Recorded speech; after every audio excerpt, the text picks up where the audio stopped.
Bharat drone महोत्सव, इस आयोजन के लिए मैं बहुत बहुत बधाई देता हूं।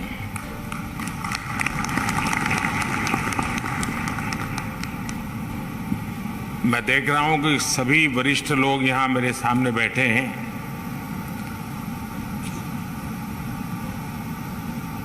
मुझे आने में विलंब हो गया। विलंब इसलिए नहीं हुआ कि मैं देर से आया, यहां तो मैं समय पर आ गया था, लेकिन ये ड्रोन की जो प्रदर्शनी लगी है उसे देखने में मेरा मन ऐसा लग गया कि मेरा समय का ध्यान नहीं रहा। इतना लेट आया, फिर भी मैं मुश्किल से 10% चीजों को देख पाया, और मैं इतना प्रभावित हुआ। अच्छा होता मेरे पास समय होता, मैं पूरा एक एक स्टॉल पे जाता, हर नौजवानों ने जो काम किया है उसको देखता, उनकी कथा सुनता। सब तो नहीं कर पाया, लेकिन जो भी मैं कर पाया, मैं आप सबसे आग्रह करूंगा, मैं सरकार के भी सभी विभागों से आग्रह करूंगा कि आपके अलग अलग स्तर के जितने अधिकारी हैं, जो पॉलिसी मेकिंग में जिनका रोल रहता है, वे जरूर 2-3 घंटे यहां निकालें, एक एक चीज को समझने की कोशिश करें। यहां उनको टेक्नोलॉजी को देखने को मिलेगा और उनको अपने दफ्तर में ये पता चलेगा कि ये टेक्नोलॉजी अपने यहां ऐसे उपयोग में हो सकती है। यानी गवर्नेंस में भी अनेक ऐसे इनिशिएटिव हैं जो हम इसके आधार पर चला सकते हैं।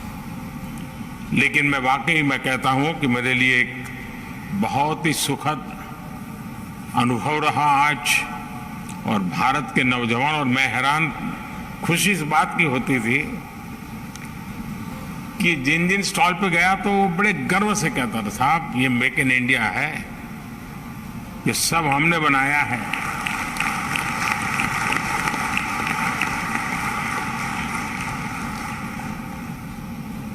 साथियों, इस महोत्सव में देश के अलग अलग हिस्सों से आए हमारे किसान भाई बहन भी हैं, ड्रोन इंजीनियर भी हैं, स्टार्टअप्स भी हैं, विभिन्न कंपनियों के लीडर्स भी यहां मौजूद हैं, और 2 दिनों में यहां हजारों लोग इस महोत्सव का हिस्सा बनने वाले हैं, मुझे पक्का विश्वास है। और अभी एक तो मैंने प्रदर्शनी भी देखी, लेकिन जो एक्चुअली ड्रोन के साथ अपना कामकाज चलाते हैं, और उसमें कई युवा किसानों से मुझे मिलने का मौका मिला जो खेती में ड्रोन टेक्नोलॉजी का उपयोग कर रहे हैं। मैं उन युवा इंजीनियर से भी मिला जो ड्रोन टेक्नोलॉजी को प्रोत्साहित कर रहे हैं। आज 150 ड्रोन पायलट सर्टिफिकेट भी यहां दिए गए हैं। मैं इन सभी ड्रोन पायलट्स को और इस काम में जुड़े हुए सभी को अनेक अनेक शुभकामनाएं देता हूं। साथियों, ड्रोन टेक्नोलॉजी को लेकर भारत में जो उत्साह देखने को मिल रहा है वो अद्भुत है। ये जो ऊर्जा नजर आ रही है वो भारत में ड्रोन सर्विस और ड्रोन आधारित इंडस्ट्री की लंबी छलांग का प्रतिबिंब है। ये भारत में एम्प्लॉयमेंट जनरेशन के एक उभरते हुए बड़े सेक्टर की संभावनाएं दिखाती है। आज भारत स्टार्टअप पावर के दम पर दुनिया में ड्रोन टेक्नोलॉजी का सबसे बड़ा एक्सपर्ट बनने की ओर तेज गति से आगे बढ़ रहा है। साथियों, ये उत्सव सिर्फ एक टेक्नोलॉजी का नहीं, बल्कि नए भारत की नए गवर्नेंस का, नए प्रयोगों के प्रति अभूतपूर्व पॉजिटिविटी का भी उत्सव है। संयोग से 8 वर्ष पहले यही वो समय था जब भारत में हमने सुशासन के नए मंत्रों को लागू करने की शुरुआत की थी। मिनिमम गवर्नमेंट मैक्सिमम गवर्नेंस के रास्ते पर चलते हुए ease of living, ease of doing business को हमने प्राथमिकता बनाया। हमने सबका साथ सबका विकास के मंत्र पर चलते हुए देश के हर नागरिक, हर क्षेत्र को सरकार से कनेक्ट करने का रास्ता चुना। देश में सुविधाओं का, पहुंच का, डिलीवरी का एक जो डिवाइड हमें अनुभव होता था, उसके लिए हमने आधुनिक टेक्नोलॉजी पर भरोसा किया, उसे एक महत्वपूर्ण ब्रिज के रूप में व्यवस्था का हिस्सा बनाया। जिस टेक्नोलॉजी तक देश के एक बहुत छोटे से वर्ग की पहुंच थी, हमारे यहां मान लिया गया टेक्नोलॉजी ने एक बड़े रईस लोगों का कारोबार है, सामान्य मानव की जिंदगी में उसका कोई स्थान नहीं है। उस पूरी मानसिकता को बदल करके हमने टेक्नोलॉजी को सर्वजन के लिए सुलभ करने की दिशा में अनेक कदम उठाए हैं और आगे भी उठाने वाले हैं। साथियों, जब टेक्नोलॉजी की बात आती है तो हमने देखा है हमारे यहां कुछ लोग टेक्नोलॉजी का डर दिखाकर उसे नकारने का प्रयास भी करते हैं। ये टेक्नोलॉजी आएगी तो ऐसा हो जाएगा, वैसा हो जाएगा। अब ये बात सही है कि एक जमाने में पूरे शहर में एक टावर हुआ करता था, उसकी घड़ी के घंट बजते थे और गांव का समय तय होता था। तब किसने सोचा था कि हर एक की कलाई पे घड़ी लगेगी? तो जब परिवर्तन आया होगा तो उनको भी अजूबा लगा होगा। और आज भी कुछ लोग होंगे जिनको मन करता होगा हम भी गांव में एक टावर बना दें और वहां भी एक बड़ी घड़ी लगा दें। किस जमाने में उपयोगी होगा? यानी जो बदलाव होता है, उस बदलाव के साथ हमें अपने को बदलना, व्यवस्थाओं को बदलना, तभी प्रगति संभव होती है। हमने हाल ही में कोरोना वैक्सीन के दौरान भी बहुत अनुभव किया है। पहले की सरकारों के समय टेक्नोलॉजी को प्रॉब्लम का हिस्सा समझा गया, उसको एंटी पुअर साबित करने की कोशिशें भी हुई। इस कारण 2014 से पहले गवर्नेंस में टेक्नोलॉजी के उपयोग को लेकर एक प्रकार से उदासीनता का ही वातावरण रहा। किसी ने इक्के दुक्के व्यक्ति ने अपनी रुचि के अनुसार कर लिया तो कर लिया, व्यवस्था का स्वभाव नहीं बना।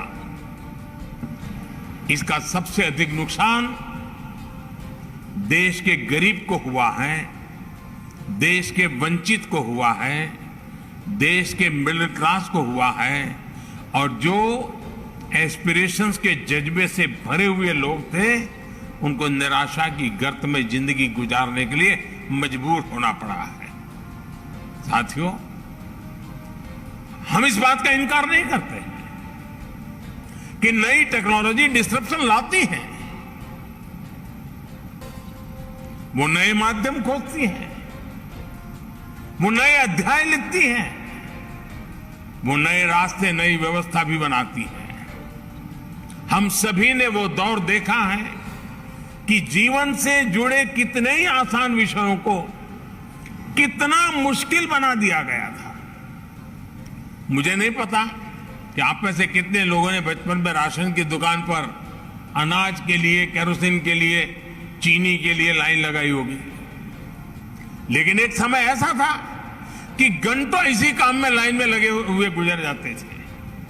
और मुझे तो अपना बचपन याद है कि हमेशा एक डर रहता था कि कहीं ऐसा तो नहीं कि मेरा नंबर आने तक अनाज खत्म हो जाएगा, दुकान बंद होने का समय तो नहीं हो जाएगा। ये डर 7-8 साल पहले हर गरीब के जीवन में रहा ही रहा हो।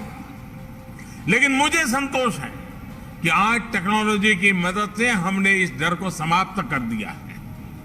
अब लोगों में एक भरोसा है कि जो उनके हक का है वो उन्हें मिलेगा ही मिलेगा। टेक्नोलॉजी ने लास्ट माइल डिलीवरी को सुनिश्चित करने में, सैचुरेशन के विजन को आगे बढ़ाने में बहुत बड़ी मदद की है। और मैं जानता हूं कि हम इसी गति से आगे बढ़कर अंत्योदय के लक्ष्य को प्राप्त कर सकते हैं। बीते 7-8 वर्षों का अनुभव मेरा विश्वास और मजबूत करता है। मेरा भरोसा बढ़ता जा रहा है। जनधन, आधार और मोबाइल की त्रिशक्ति जैम, इस ट्रिनिटी की वजह से आज हम देश भर में पूरी पारदर्शिता के साथ गरीब को उसके हक की चीजें, जैसे राशन जैसी बातें, हम पहुंचा पा रहे हैं। इस महामारी के दौरान भी हमने 80 करोड़ गरीबों को मुफ्त राशन सुनिश्चित किया है। साथियों, ये हमारे टेक्नोलॉजी सॉल्यूशन की करेक्टली डिजाइन करने, एफिशिएंटली डेवलप करने और प्रॉपरली इंप्लीमेंट करने की शक्ति है कि आज भारत दुनिया का सबसे बड़ा वैक्सीनेशन अभियान सफलता से चला रहा है। आज देश ने जो रोबोट्स यूपीआई फ्रेमवर्क डेवलप किया है, उसकी मदद से लाखों करोड़ रुपए गरीब के बैंक खाते में सीधे ट्रांसफर हो रहे हैं। महिलाओं को, किसानों को, विद्यार्थियों को अब सीधे सरकार से मदद मिल रही है। 21वीं सदी के नए भारत में, युवा भारत में, हमने देश को नई स्ट्रेंथ देने के लिए, स्पीड और स्केल देने के लिए टेक्नोलॉजी को अहम टूल बनाया है।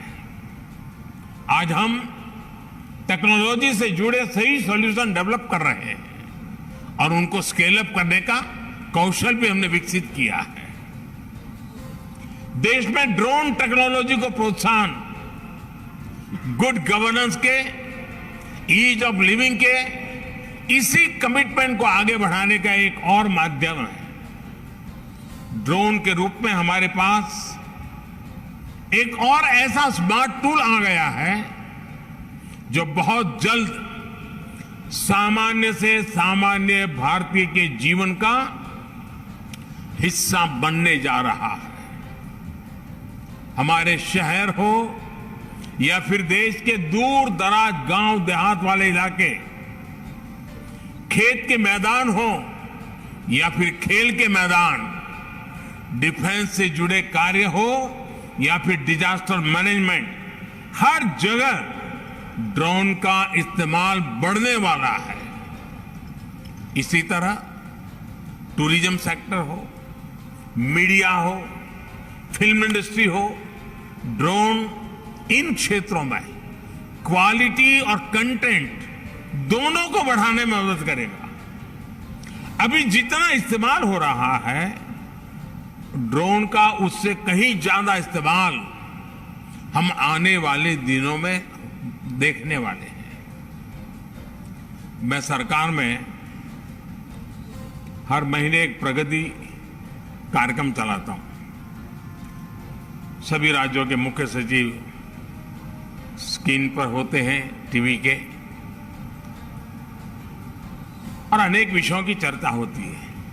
और मैं उनसे आग्रह करता हूं कि ड्रोन से जो प्रोजेक्ट चल रहा है, मुझे वहां का पूरा लाइव डेमोन्स्ट्रेशन दीजिए, तो मैं बड़ी आसानी से चीजों को कोरिलेट करके वहां निर्णय करने की सुविधा बढ़ जाती है। जब केदारनाथ का पुनर्निर्माण का काम शुरू हुआ, अब हर बार तो मेरे लिए केदारनाथ जाना मुश्किल था, तो मैं रेगुलरली केदारनाथ में कैसे काम चल रहा है, कितनी तेज गति से, तो वहां से ड्रोन के द्वारा रेगुलर मेरे दफ्तर में बैठ करके उसकी जब भी रिव्यू मीटिंग होती थी तो मैं ड्रोन की मदद से केदारनाथ के डेवलपमेंट के काम को रेगुलर मॉनिटर करता था। यानी आज सरकारी कामों की क्वालिटी को भी देखना है तो मुझे जरूरी नहीं कि मैं पहले से बता दूं कि मुझे वहां इंस्पेक्शन के लिए जाना है तो फिर तो सब कुछ ठीक ठाक हो ही जाएगा। मैं ड्रोन भेज दूं, पता वही लेकर के आ जाता है और उनको पता तक नहीं चलता है कि मैंने जानकारी ले ली है।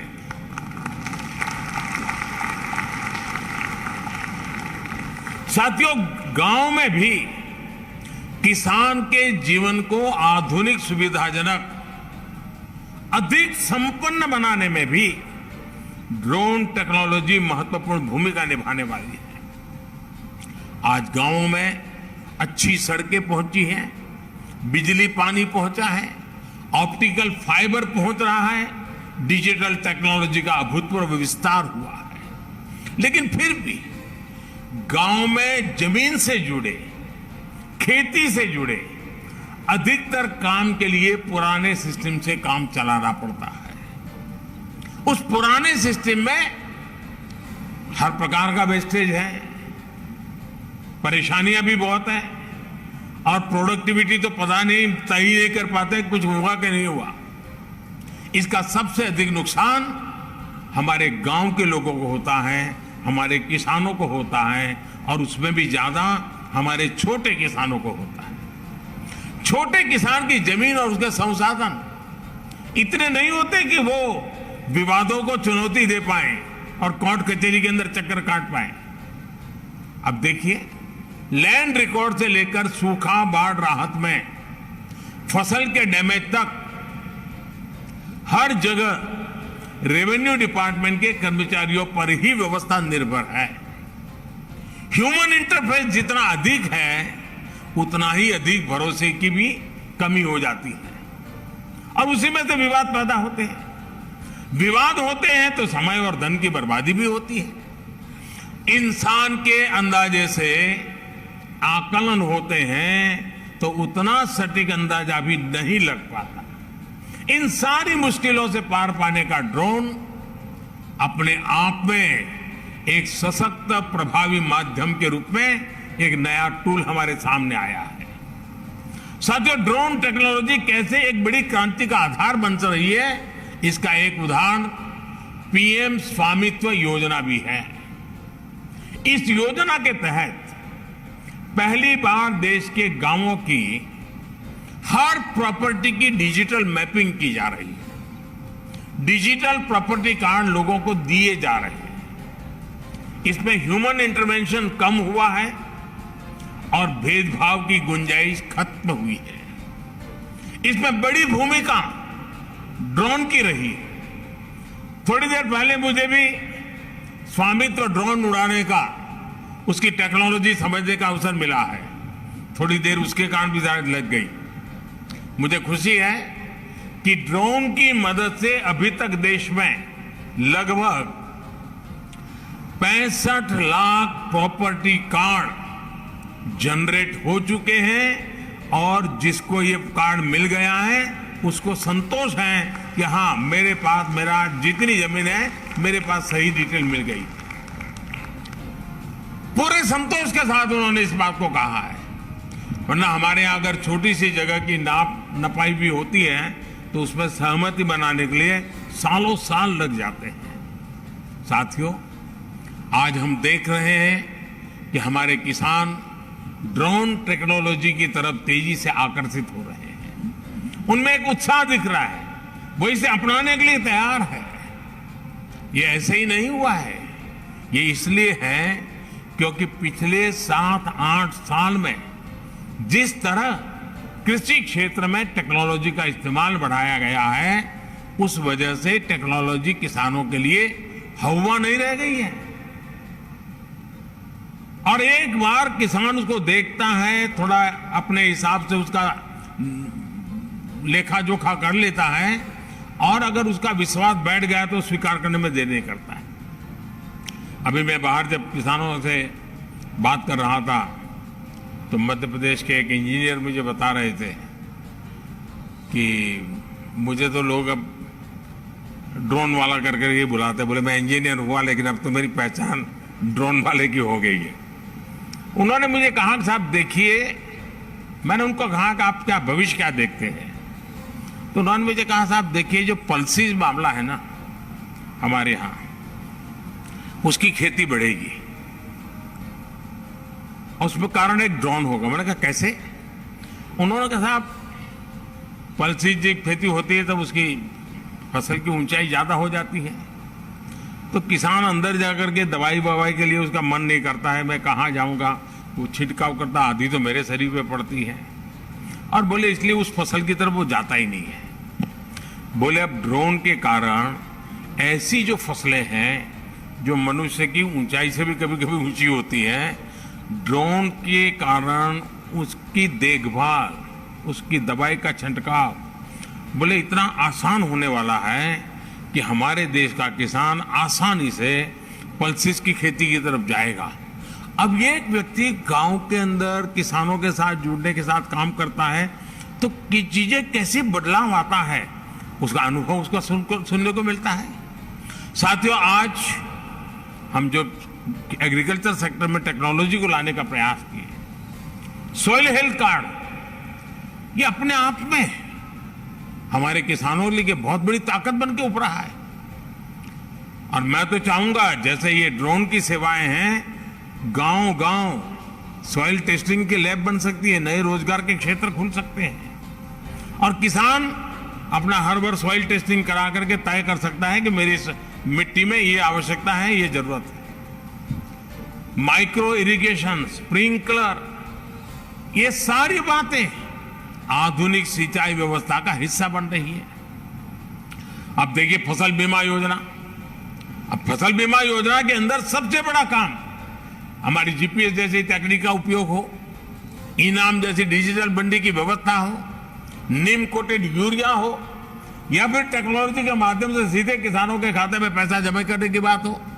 बीते 8 साल में जो ये प्रयास हुए हैं, उसने किसानों का टेक्नोलॉजी के प्रति भरोसा बहुत ज्यादा बढ़ा दिया है। आज देश का किसान टेक्नोलॉजी के साथ कहीं ज्यादा कंफर्टेबल है, उसे ज्यादा आसानी से अपना रहा है। अब ड्रोन टेक्नोलॉजी हमारे कृषि सेक्टर को दूसरे लेवल पर ले जाने वाली है। किस जमीन पर कितनी और कौन सी खाद डालनी है, मिट्टी में किस चीज की कमी है, कितनी सिंचाई करनी है, ये भी हमारे यहां अंदाजे से होता रहा है। ये कम पैदावार और फसल बर्बाद होने का बड़ा कारण रहा है। लेकिन स्मार्ट टेक्नोलॉजी आधारित ड्रोन यहां भी बहुत काम आ सकते हैं। यही नहीं, ड्रोन ये भी पहचानने में सफल होते हैं कि कौन सा पौधा, कौन सा हिस्सा बीमारी से प्रभावित है, और इसलिए वो अंधाधुंध स्प्रे नहीं करता बल्कि स्मार्ट स्प्रे करता है। इससे महंगी दवाओं का खर्च भी बचता है। यानी ड्रोन तकनीक से छोटे किसान को ताकत भी मिलेगी, तेजी भी मिलेगी और छोटे किसान की तरक्की भी सुनिश्चित होगी। और आज जब हम आजादी का अमृत महोत्सव मना रहे हैं, तो मेरा भी यही सपना है कि भारत में हर हाथ में स्मार्टफोन हो, हर खेत में ड्रोन हो और हर घर में समृद्धि हो। साथियों, हम देश के गांव-गांव में हेल्थ एंड वेलनेस सेंटर्स का नेटवर्क सशक्त कर रहे हैं, टेलीमेडिसिन को प्रमोट कर रहे हैं, लेकिन गांवों में दवाओं और दूसरी सामान की डिलीवरी एक बड़ी चुनौती रही। इसमें भी ड्रोन से डिलीवरी बहुत कम यानी बहुत कम समय में और तेज गति से डिलीवरी होने की संभावना बनने वाली है। ड्रोन से कोविड वैक्सीन की डिलीवरी से इसका फायदा हमने अनुभव भी किया है। ये दूर सुदूर के आदिवासी, पहाड़ी, दुर्गम क्षेत्रों तक उत्तम स्वास्थ्य सेवाएं पहुंचाने में बहुत मददगार सिद्ध हो सकता है। साथियों, टेक्नोलॉजी का एक और पक्ष है जिस पर मैं आपका ध्यान जरूर आकर्षित करना चाहता हूं। पहले के समय में टेक्नोलॉजी और उससे हुए इन्वेंशन एलिट क्लास के लिए माने जाते थे। आज हम टेक्नोलॉजी को सबसे पहले मासिस को उपलब्ध करा रहे हैं। ड्रोन टेक्नोलॉजी भी एक उदाहरण है। कुछ महीने पहले तक ड्रोन पर बहुत सारे रिस्ट्रिक्शन थे। हमने बहुत ही कम समय में अधिकतर रिस्ट्रिक्शन को हटा दिया है। हम पीएलआई जैसी स्कीम के जरिए भारत में ड्रोन मैन्युफैक्चरिंग का एक सशक्त इकोसिस्टम बनाने की तरफ भी बढ़ रहे हैं। टेक्नोलॉजी जब मासिस के बीच में जाती है तो उसके इस्तेमाल की संभावनाएं भी ज्यादा से ज्यादा बढ़ जाती हैं। आज हमारे किसान, हमारे स्टूडेंट, हमारे स्टार्टअप ड्रोन से क्या क्या कर सकते हैं, इसकी नई नई संभावनाओं को तलाशने लगे हुए हैं। ड्रोन अब किसानों के पास जा रहा है, गांव में जा रहा है, तो भविष्य में विभिन्न कार्यों में ज्यादा इस्तेमाल की संभावना भी बढ़ी है। आप देखिएगा, अब शहरों में ही नहीं, गांव देहात में भी ड्रोन के तरह तरह के उपयोग निकलेंगे। हमारे देशवासी इसमें और इनोवेशन करेंगे। मुझे विश्वास है आने वाले दिनों में ड्रोन टेक्नोलॉजी में और एक्सपेरिमेंट होंगे, इसके नए नए इस्तेमाल होंगे। साथियों, भारत की ऐसी ही संभावनाओं, ऐसी ही स्केल को टैप करने के लिए आज मैं देश और दुनिया के सभी इन्वेस्टर्स को फिर आमंत्रित करता हूं। ये भारत के लिए भी और दुनिया के लिए भी यहां से बेहतरीन ड्रोन टेक्नोलॉजी के निर्माण का सही समय है। मैं एक्सपर्ट से, टेक्नोलॉजी की दुनिया के लोगों से भी अपील करूंगा कि ड्रोन टेक्नोलॉजी का ज्यादा से ज्यादा विस्तार करें, उसे ज्यादा से ज्यादा लोगों तक लेकर जाएं। मैं देश के सभी युवाओं से भी आह्वान करूंगा कि ड्रोन के क्षेत्र में नए स्टार्टअप्स के लिए भी आगे आए। हम मिलकर ड्रोन टेक के से सामान्य जन को एम्पावर करने में अपनी भूमिका निभाएंगे। और मुझे विश्वास है अब पुलिस के काम में भी सुरक्षा की दृष्टि से ड्रोन बहुत बड़ी सेवा कर पाएगा। बड़े बड़े जैसे कुंभ मेले जैसे अवसर होते हैं,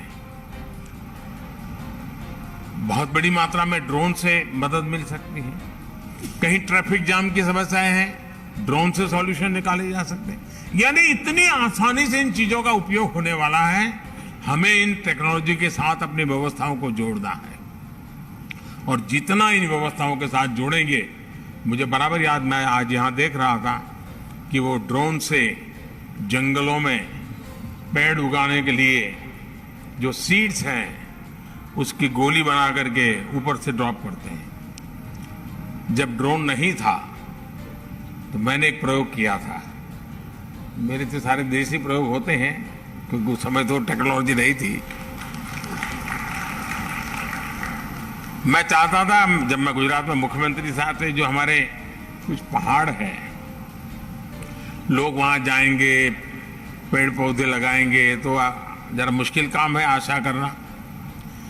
तो मैंने क्या किया, मैंने जो गैस के गुब्बारे होते हैं जो हवा में उड़ते हैं, मैंने गैस के गुब्बारे वालों की मदद ली और मैंने कहा कि उस गुब्बारे में सीड्स डाल दीजिए और ये जो पहाड़ी हैं वहां जाकर के गुब्बारे छोड़ दीजिए। गुब्बारे जब नीचे गिरेंगे तो सीड्स फैल जाएंगे और जब आसमान से बारिश आएगी, अपना नसीब होगा तो उसमें से पेड़ निकल आएगा। आज ड्रोन से वो बड़ी आसानी से हो रहा है, जियो टैगिंग हो रहा है। वो बीज कहां पर गया उसका जियो टैगिंग हो रहा है और वो बीज वृक्ष में परिवर्तित हो रहा है कि नहीं हो रहा है उसका हिसाब किताब किया जा सकता है। यानी एक प्रकार से मानो फॉरेस्ट फायर, हम आसानी से ड्रोन की मदद से हम मॉनिटर कर सकते हैं। छोटी सी भी घटना नजर आती है, हम तुरंत एक्शन ले सकते हैं। यानी कल्पना बाहर की चीजें हम उसके द्वारा कर सकते हैं, हमारी व्यवस्थाओं को विस्तार कर सकते हैं। मुझे विश्वास है कि आज ये ड्रोन महोत्सव जिज्ञासा की दृष्टि से तो अनेकों को काम आएगा ही आएगा, लेकिन जो भी इसको देखेंगे जरूर कुछ नया करने के लिए सोचेंगे, जरूर उसमें परिवर्तन लाने के लिए प्रयास करेंगे। व्यवस्थाओं में जोड़ने के लिए प्रयास करेंगे और अल्टीमेटली हम टेक्नोलॉजी ड्रिवन डिलीवरी हम बहुत तेजी से कर पाएंगे। इस विश्वास के साथ मैं फिर से एक बार आप सबको बहुत बहुत शुभकामनाएं देता हूं।